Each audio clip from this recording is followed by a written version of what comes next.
You're the one everyone calls when it falls apart. You're the one who prays for others while quietly falling apart yourself. You're tired, not of God, just of carrying everything alone.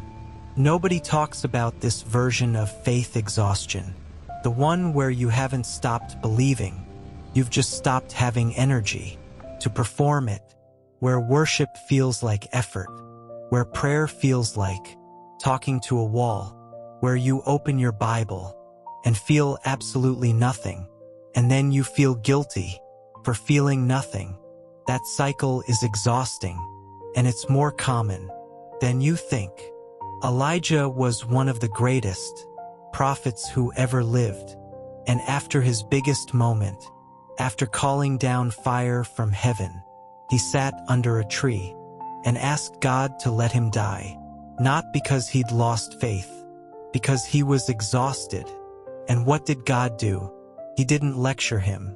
He didn't say, pray more, trust more. He let him sleep.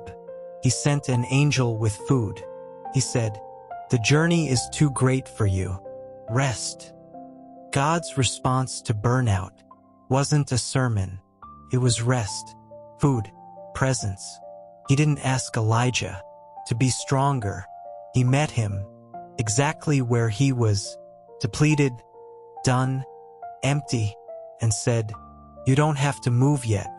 That's the God you're dealing with, not a taskmaster, not a performance reviewer, a father who sees how tired you are and pulls up a chair. So if you're listening to this, and you're the one who prays for everyone else, this is your permission to let someone pray for you. If you're the one who holds it together in public, this is your permission to fall apart in private. With him, you don't have to have strong faith right now.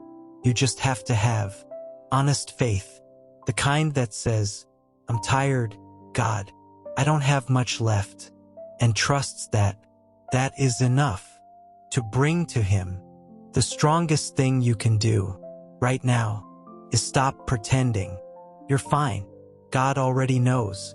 He's just waiting for you to stop performing for him too. Lay it down, not forever, just for today. He's here. He's not going anywhere, and neither are you.